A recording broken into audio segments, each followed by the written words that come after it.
Imagine being trapped in a tiny room, not for hours, not for days, but years. This was the reality for 16 children recently found in Ohio. Investigators say that this is one of the worst cases of child neglect that they've ever seen.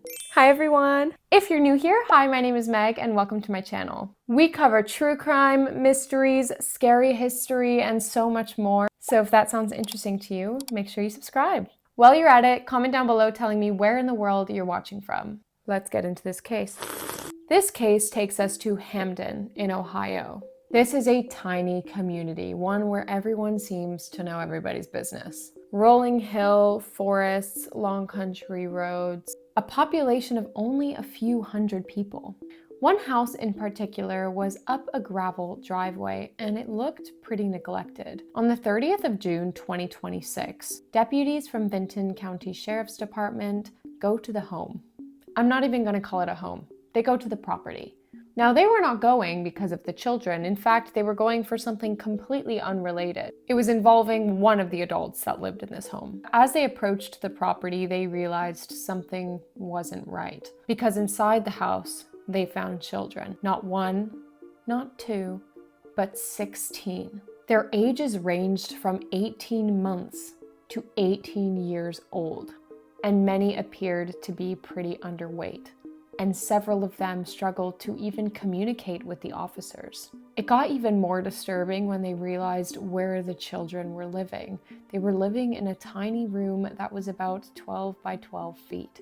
That is the size of a small bedroom. As the medical team came out to have a look at the children, it was very clear that it wasn't just a messy home. This was a really bad situation. They were seeing signs of severe neglect. According to the prosecutor, many of the children were malnourished. Several of them were developmentally delayed. They had limited speech and would communicate through sounds and gestures. And because of their condition, several of them ended up being sent to hospital. The rest of them were sent to protective custody. Off the bat, this is so inhumane and disgusting that they left these children in such deplorable conditions. There's just no excuse. Authorities believe that these children did not ever receive medical care or education. One of the prosecutors said that their living conditions was worse than a farm animal. As a result of what they found, 4 adults were arrested: Gary Siders, Elizabeth Siders, Gary Siders Sr., and Christina Siders. They're arresting them because they believe all 4 of them were aware of the children's living conditions and did nothing to help. And investigators have intentionally hardly released any information about these kids. Pictures of them, their names, their identities have been kept private, as they should be. But what we do know is one of the children in the home were 18, a legal adult. Think about that for a second. They're 18 years old and they never had a childhood. They never celebrated a birthday with friends. They never went to school. They never learned to write their own name or take care of themselves. You're probably asking yourself, how did nobody know about this? 16 children. I had the same question. The children's mother was Elizabeth Siders, and the media's really on the fence with her. Is she a victim or is she the abuser? Is she a victim turned into abuser? Elizabeth married Gary II, I guess we'll call him, when she was only 15. And she gave birth almost every year for 18 years.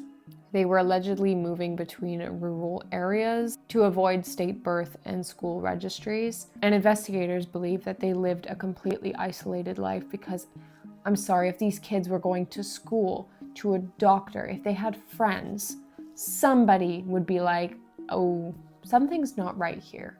As the investigation continued, more troubling facts came to the surface. Court records showed that there were concerns for the children years ago. There's not that much information on why that came to light, but why was nothing done?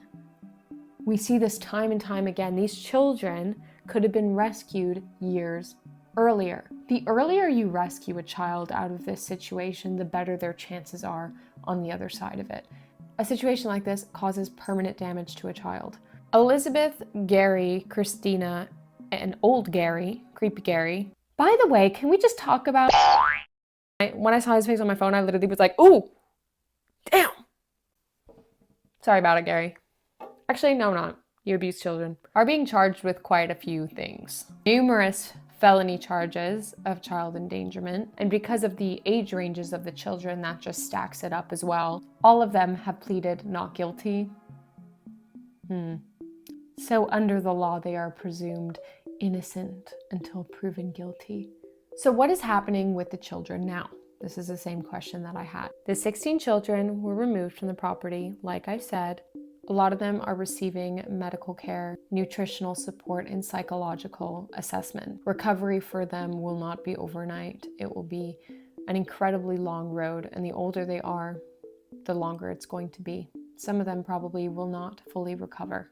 I pray that they don't fail these kids. They need doctors, therapists, teachers, foster care parents who actually give a shit. They need a lot, and I pray that they get it. At the moment, there's no date set for the trial, but once that's done, I'll probably do a follow-up video. But the story needs to be heard because it's a perfect example of why the hell did no one know this was happening? How did she give birth to 16 children and no one was like, oh, I wonder where those kids are? I know that they say innocent until proven guilty, but with the state of the house and the state of the children, the word innocent shouldn't be anywhere near these people. There's no excuse for doing this to anyone. It's so insane. I'm sorry that I don't have more information for you. This is a very new case, but I know you've probably heard about it and you were wondering about some more details, so this is all we know so far. If you want a future update on this case, make sure to let me know. I felt the need to talk about this story because stuff like this, it shouldn't be happening. It just shouldn't. And yeah, that is it for this case so far. I hope you enjoyed this video. I will be posting videos on Sundays and Thursdays at 4 p.m. If you have something you want me to cover, let me know and I'll have a look into it.